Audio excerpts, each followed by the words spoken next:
Minister Piyush Goyal, thank you so much once again for talking to us. It's a pleasure as always. Thanks. It's been a heady 2 or 3 weeks. First, we had the India-EU FTA, the mother of all deals, mother of all FTAs. And then we had this reformist budget, the big bang reformist budget. And then yesterday we have this agreement on tariffs with the United States, which is a stepping stone probably to a father of all deals. So looking back, how does it feel now that you have done with all this? Are you feeling relieved? Are you feeling anxious? Or that the hard work is yet to come? That was the easy part. Not at all. I think neither is any part easy or difficult. That's a frame of mind. But I'm very excited about the future of India. I can see before my eyes all these international engagements, and we've done 9 agreements across the world, east, west, covering different continents, covering 38 countries. 37 of them developed. Mauritius is largely the Indian origin population, not competing with us on anything. These 38 countries represent a very large part of the world GDP. They are all rich countries who don't compete with us on almost anything. They are largely complementary economies. Therefore, I can see before my eyes the huge potential that going international is going to provide for our farmers, our fishermen, our workers, a lot of job opportunities, our business persons, investors, MSMEs will flourish. Effectively, we have opened up large markets in addition to India's fastest growing large economy providing a big market itself, so that economies of scale can come into play, high quality production of goods and provision of services can become the hallmark of India. Yeah. And this is the path to Viksit Bharat 2047. Right. So what we saw yesterday and what we read yesterday was the end of the negotiations. And as journalists, we only get to see the end. Then we analyze it, report it. We don't know the kind of effort that goes into reaching the final negotiation. So can we ask you to just take us behind the scenes and tell us what are negotiations like? Are they acrimonious? Are they very friendly? Do negotiators have dinner or lunch together sometimes or have a cup of tea? What is it like? Well, I think it's fun. Negotiations is all about being sharp on the uptake, being able to crystal gaze into the future, looking at things laterally so that you don't get stuck at a point without understanding the many dimensional ramifications. And negotiations is a lot about keeping your cool, though occasionally for effect you may even lose your temper. I see. But I must say I've been blessed to be guided in the negotiations by Prime Minister Shri Narendra Modi ji, by Home Minister Shri Amit Shah ji, my other colleagues in the cabinet. I've been very fortunate to have an outstanding team of negotiators, both in the Commerce Ministry, ably supported by officials from other ministries, and at critical points of times, supported by the Prime Minister's office and the Cabinet Secretary. So it's been a whole of the government approach. It's yielded us very good results, speedy results, and I dare say, in none of the 9 agreements have we compromised national interest. Public good has been at the forefront of our negotiations. All of them are very fair, very balanced, equitable. Wherever the economies were small and we felt that what we are giving is not adequately compensated by what we are getting, we've superimposed with additional inputs. For example, for the first time in the history of the WTO, there was a free trade agreement between the EFTA bloc, yes, Switzerland, Liechtenstein, Norway and Iceland, and India, where we got $100 billion foreign direct investment. That's sustained long-term capital, not into the stock market as such. FDI of $100 billion over the next 15 years, which I feel will seed nearly $500 billion of investment at the aggregate with debt and Indian capital and maybe the ecosystem around it, create 5 million jobs overall and 1 million jobs directly.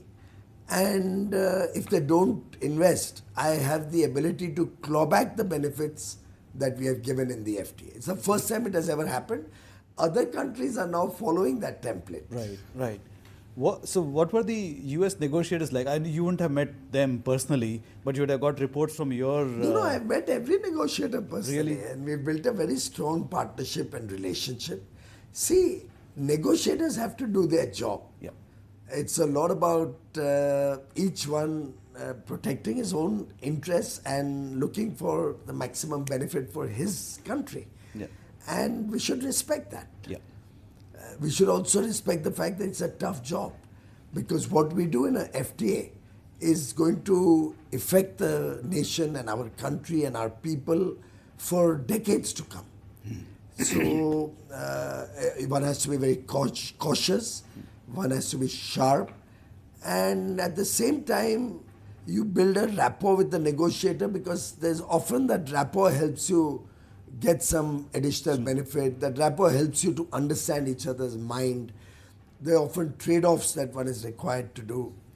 But in the aggregate, the style of negotiation that India has pursued has been to respect the other country's sensitivities, as we expect them to respect our sensitivities. Did they respect our and sensitivities? in every one of the 9 agreements, I must say that on a personal note, I built up very good relations with my counterparts. In the US also? In every USTR? country. Oh, USTR and other officials, other ministers in the US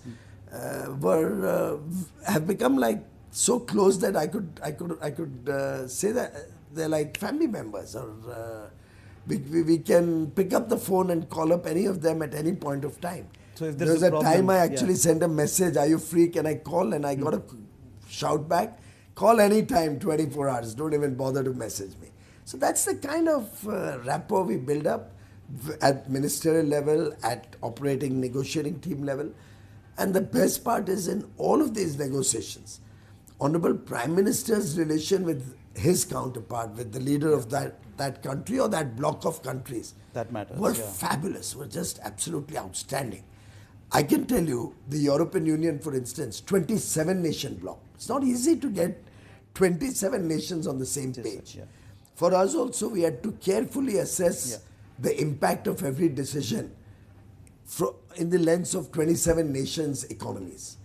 But I dare say this is one agreement that each and every one of those 27 nations has welcomed. Right. The India-EU FTA is one agreement that has not seen any negativity across Europe, while on the other hand, an agreement they did in 2019 is still struggling to get done with. Is this willingness of the opposite side negotiators to be, so friendly and willing to compromise on certain respects? See, nobody compromises. Everybody has to protect their own. What happens normally is that you balance your trade, what you're getting and what you are giving. Give and take. Yeah, it's a certain amount of give and take.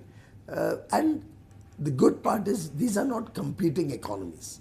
As I said, Prime Minister Modi is very focused. If India has to become a developed country, we have to work with other developed countries in the world.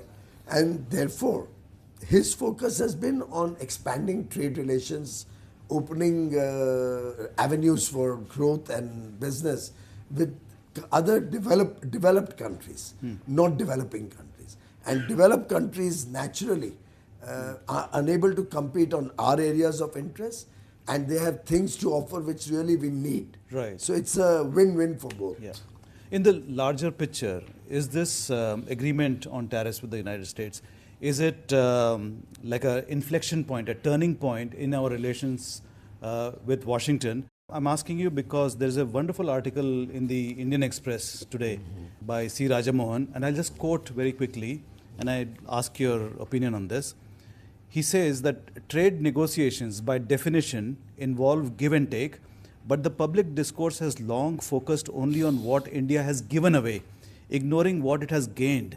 This zero-sum mindset is out of step with trade as a positive sum game. By closing the deal with the United States and defending it without diffidence, Delhi signals that India has emerged as a confident negotiator and a purposeful interlocutor. Oh, I think that's very beautifully put. Yeah. Because truly, I find that at times people do not recognize that you can't expect the world to open their markets for you without opening your market at all. It's only that you do it smart, you do it sensibly. Sure. I don't want to politicize the issue, but take for example some of the FTAs that the Congress government and their UPA alliance, which had Congress, the DMK, the Trinamool Congress, the Samajwadi Party, all of them together ran a government for 10 years. It's another matter that in those 10 years they ran down India's economy from an 8% growth to 4% in 14, from very low inflation of 4% that they inherited in 4 to double digit in the course of their government's tenure. They really messed up India and made us a fragile 5 economy. I mean, a little bit of digression. Mr. P. Chidambaram was finance minister in 2004. And in the first speech in his budget of 2004, he had articulated about the strong macroeconomic situation that he had inherited and promised to build upon that. Sadly, they ruined India's economic situation so much that 2014, when he presented the interim budget, we were only the 11th largest GDP at that time in the world. And he mentioned in that it will take India 30 years to become the 3rd largest GDP, which means they were expecting India to become the 3rd largest economy in the world in 2044. Under Prime Minister Modi's leadership, India will achieve that by 2027-28, a good 16 years before the Congress could even visualize when they were in government. Right. It just reflects that their mindset was weak. They would do free trade agreements with competing economies who are today hurting India's Make in India program, hurting jobs in India. We've not got fair deals because we didn't get enough access in those markets, and we opened up our market much more. So we are today struggling with them to try and renegotiate. But very difficult for somebody who's got it to take it back. And then I was reading surprisingly a tweet by the concerned minister who finalized it at that point of time, saying that if the treaty was not so good, why did India not cancel it? There are many geopolitical reasons. After all, we respect that governments are in continuity. A decision taken by one government, even if it changes, India is a country which respects the past, respects the fact that we are a democracy where every new government will not change the policy of the old government. So it's very unfortunate that even 12 years out of power, they're not able to understand why the people of India threw them out of power in the first place. As Prime Minister Modi said, I think the Congress has decided that for another 25, 30 years they want to stay where they are. They're losing public trust, they're losing the confidence of the common man.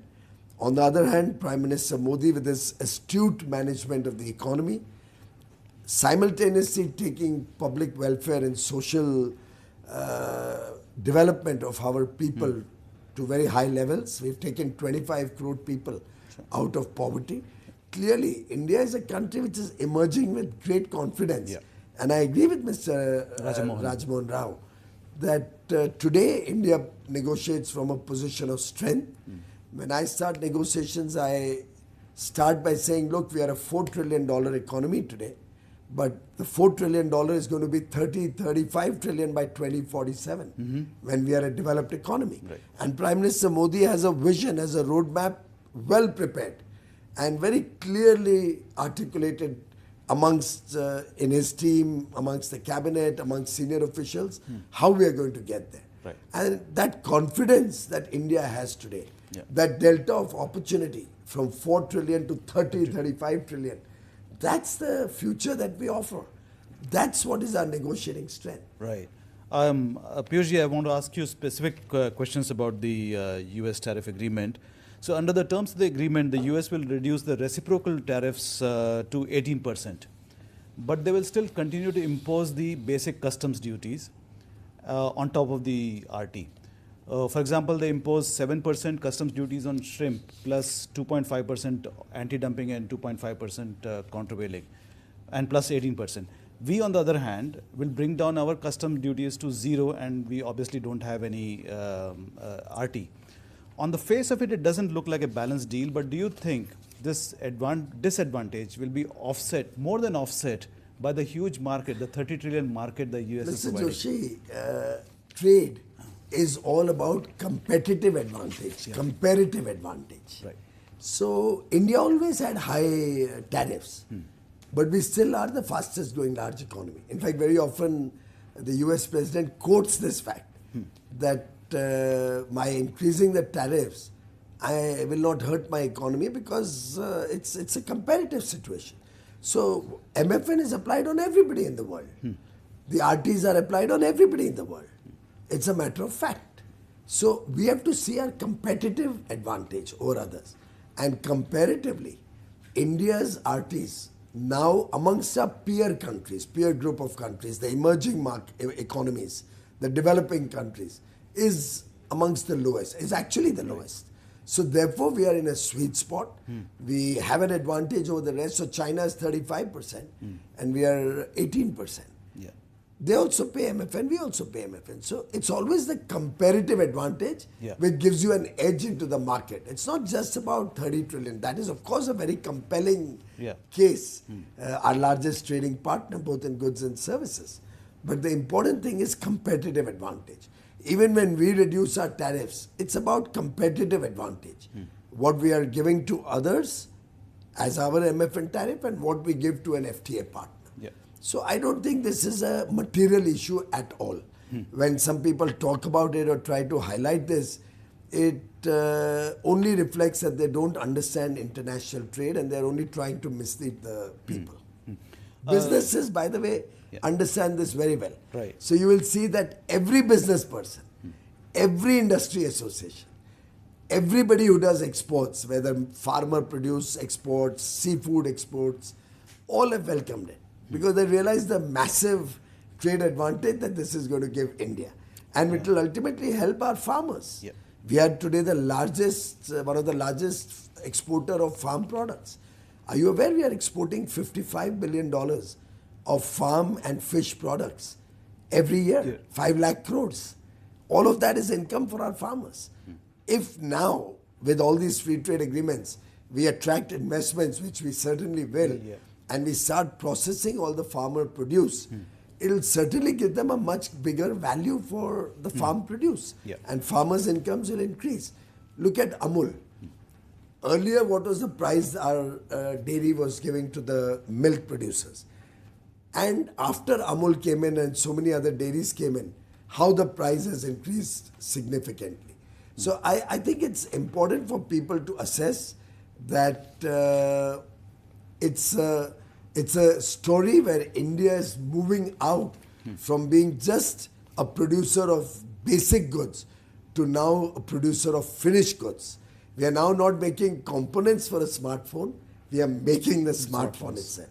We are now just not supplying cotton and yarn or fabric to the world. We are making high quality textile garments and home decor and upholstery, which goes into the best of products. We are now not just making Kolhapuri chappals as a leather footwear sold with an Indian brand. We are selling Kolhapuri chappals marketed by Prada. This is the new India that all of us are proud to be a part of. We have committed to purchase $500 billion worth of goods from the United States. That's over the next 5 years. So that comes to $100 billion per year. Basically, we are looking to double our current imports of 50 billion. Right? You have said that the additional 50 billion will come from aircraft, high-end products like chips, etc. Can you clarify that this includes the orders already placed for Boeing aircraft, or is it in addition to that? everything that we are talking about is in continuation and includes what we already are purchasing. If you will read the joint statement, it says India intends to purchase $500 billion of US energy products, aircraft and aircraft parts, precious metals, technology products, cooking coal, and many other products. Now, let me set this in context. This is over 5 years, 500 billion over the next 5 years. Even today, we are importing between 45 to 50 billion dollars. Yeah. These are products which we don't have in India. Do we make aircrafts in India? We are going to need aircrafts. We are going to need engines for aircrafts. We are going to need spare parts. You know, we already have $50 billion worth of orders on Boeing alone for aircrafts. In addition to that, we have orders for engines. In addition to that, we need spare parts. So almost 80-90 billion is already on order for the next 5 years. Okay. We will actually need more than that. I read the other day Tata's plans to place some more orders. My sense is we need at least $100 billion plus only for the aviation sector. Only. In addition to that, oil, LNG, LPG, crude oil. It's a matter of fact that we are importing it, not from today. All these things that I'm mentioning, coking coal, our steel industry is at 140 million tons, and we already import about 17-18 billion tons of coking coal. When we reach 300 billion, which is a stated target, and expansion is going on at breakneck speed in the steel industry, we need $30 billion per year of coking coal alone. And all of these products I'm mentioning are already being imported since the Congress time, since UPA was in power. Nothing new. They're growing in the world's fastest growing large economy. There's a growth of demand and consumption of all of these products. In addition, we announced in the budget we want to promote data centers, we want to promote AI mission, we want to promote critical manufacturing and critical minerals processing in India.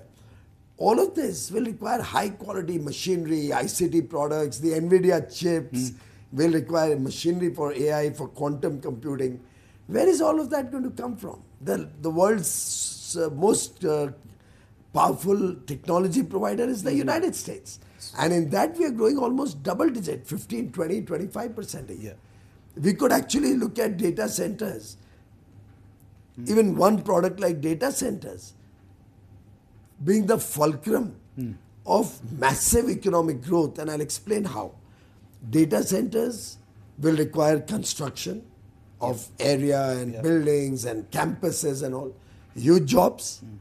Data centers will attract foreign investment, foreign exchange coming in.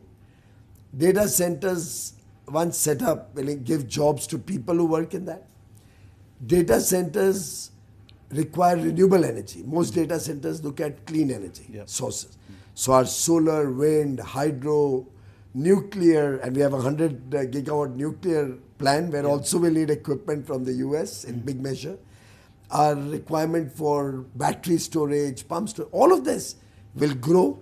So there'll be huge investments, again foreign exchange earnings in all of these renewable energy sectors that will provide into the grid. So we need to strengthen transmission, strengthen our grid. That will provide jobs for people across the value chain of utilities. Once data centers come up, there's a huge ecosystem around it. More jobs, travel to come and go, more opportunity for aviation. And finally, when we provide cloud services through these data centers internationally, and India's data is the cheapest in the world, probably 3-4% of what the US data costs are. So that will attract more people to India. You are going to earn foreign exchange.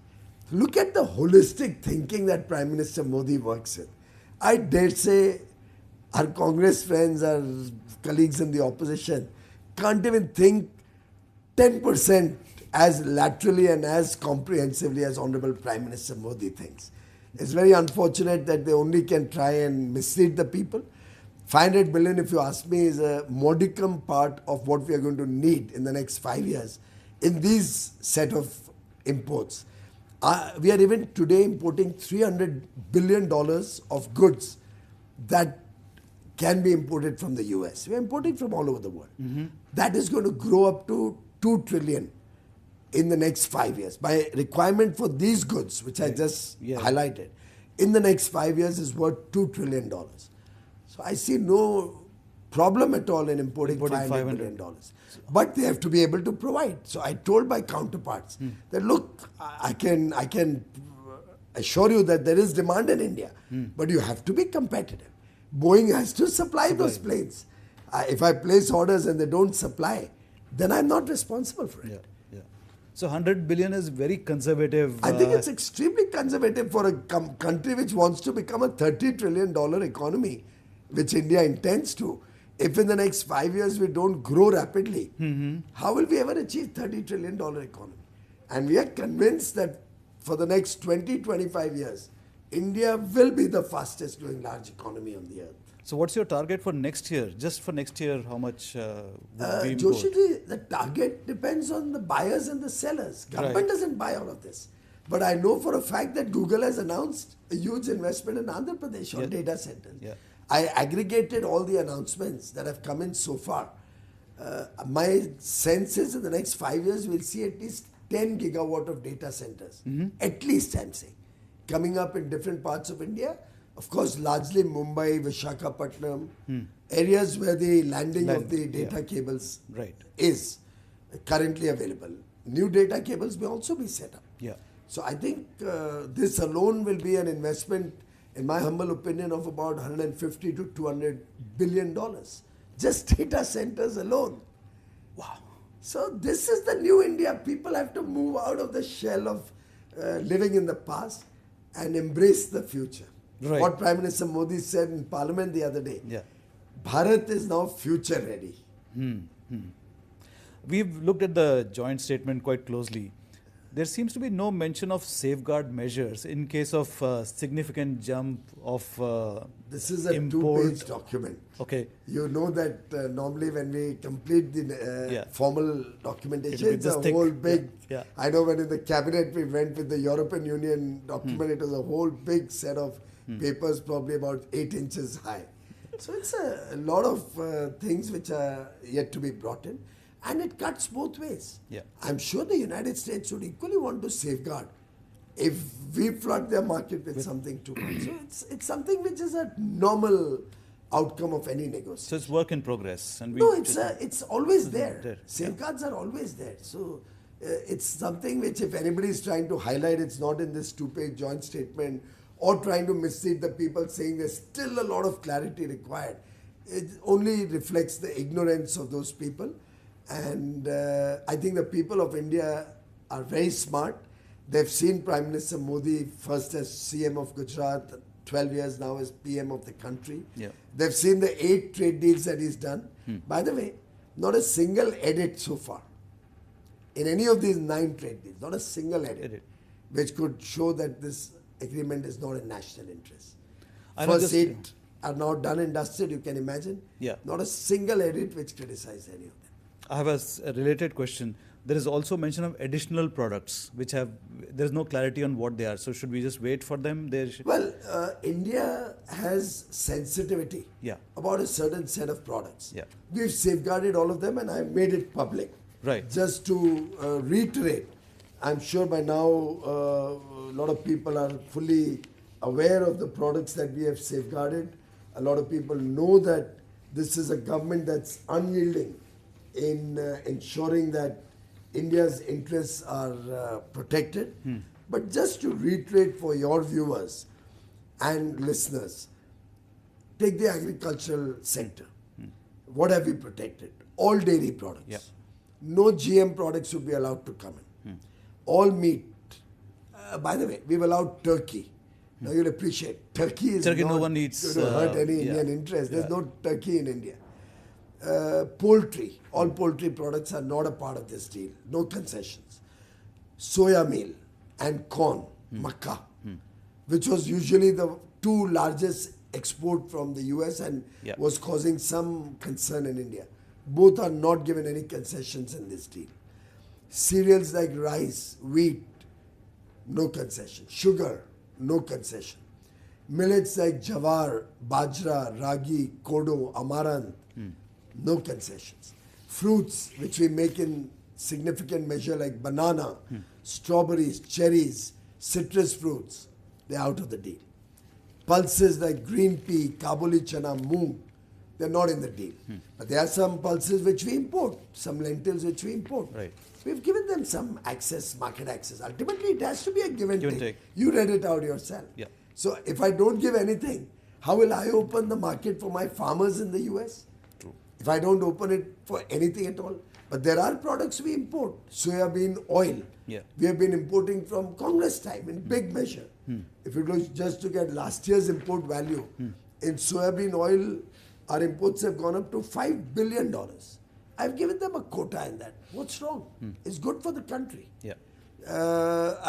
I've given them a quota in DDGS. It's an animal feed, very high in nutrition.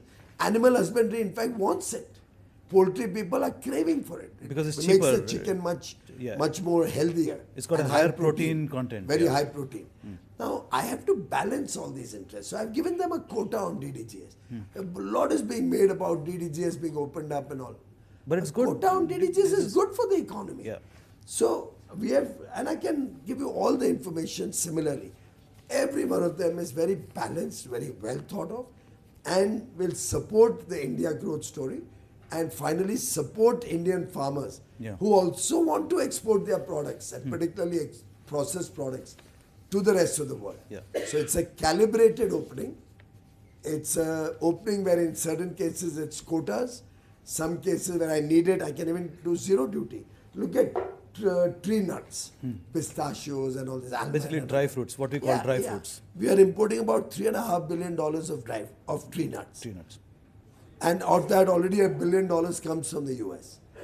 If it comes more, I have no problem if it comes from the US. It helps the consumers. By the way, Mr. Joshi, amongst all stakeholders, the largest stakeholder is the customer, is the consumer. 1.4 billion Indians, 140 crore Indians. And if is they also get something, a stakeholder. if they get something cheaper, why not? We should celebrate that. Yeah. And there are things we have shortage, we are importing. Pistachios, we are going to continue to import. It's not the weather conditions in India don't support the manufacture. Yeah. We don't have enough almonds. I'm sure for the last 20 years since Congress was in government, you heard of California almonds coming to India. So they are coming every year. If they come from the US, I have no problem. Because in lieu of that, I'm getting access to labor-intensive industries like textiles, leather footwear, sports shoes, sportswear, toys, handicrafts, handlooms, all labor-intensive stuff, machinery, auto components, which will provide lakhs and lakhs and lakhs of people jobs in India, which will provide our startups new avenues both to raise investment and capital and use their innovative ideas across the world, which will create service sector opportunities for our engineers and STEM graduates. Right. So I think it's always important to look at the overall balance, and on the balance of it, I think it's a fabulous deal. Right. Do you foresee a timeline for the total elimination of the reciprocal tariffs of 18%? As I've said before, this is an first phase of the bilateral trade agreement. We'll continue to discuss and negotiate further going forward.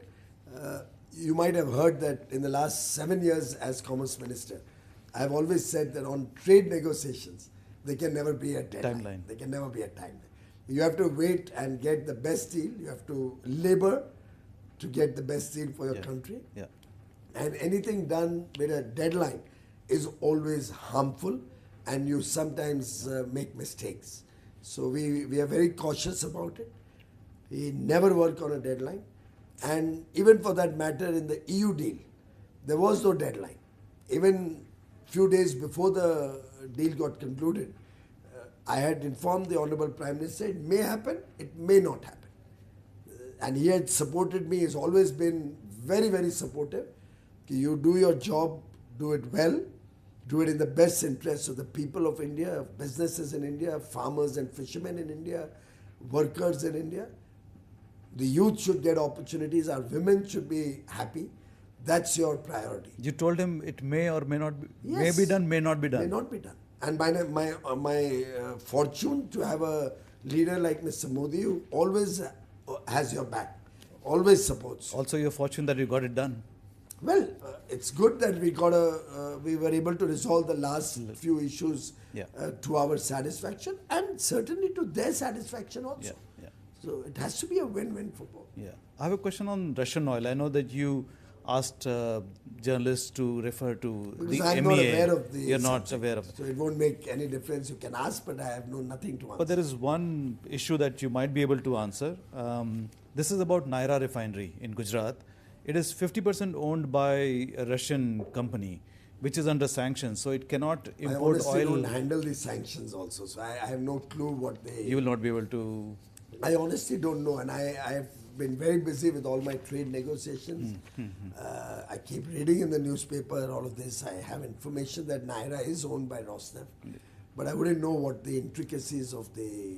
Basically, they are oil forced to industry, import from Russia. They have no that's choice but something to. which the Foreign Ministry and the Petroleum Ministry will be able probably to. sort out.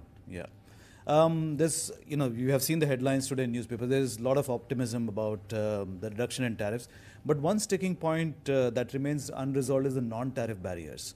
How much of a hurdle will this be in achieving the 500 billion target for bilateral trade?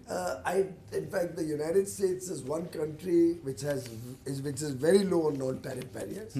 India also doesn't have any non-tariff barriers. So trade between these two countries is very smooth.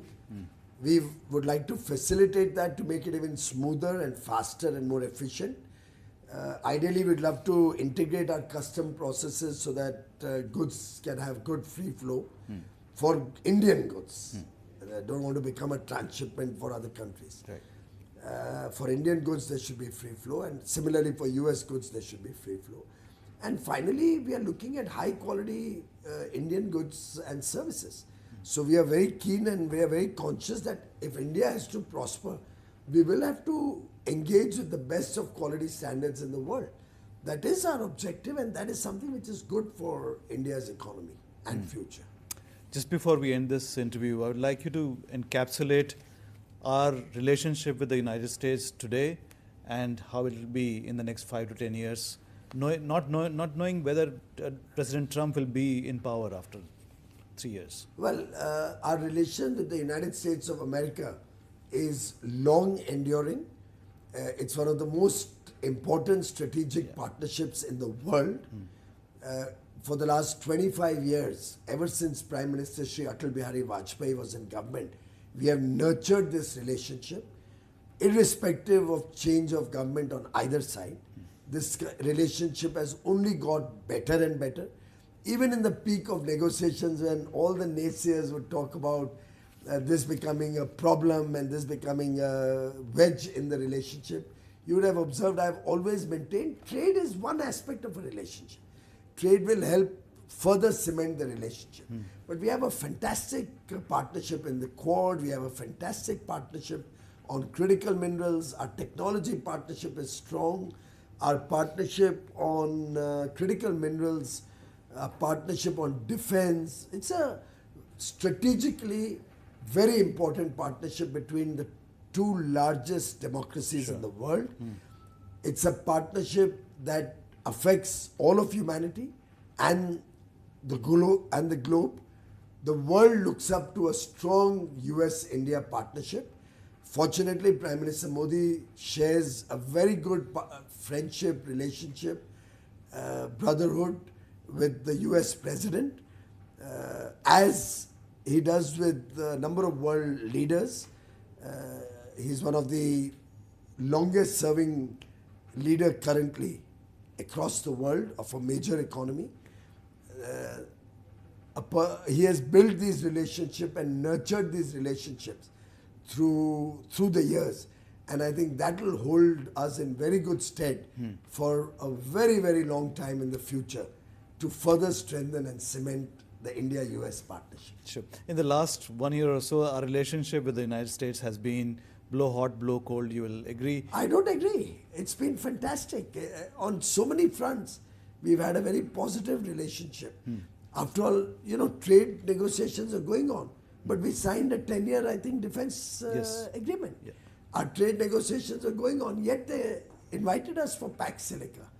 And we are a part of that effort to create resilient supply chains, particularly in the context of critical minerals.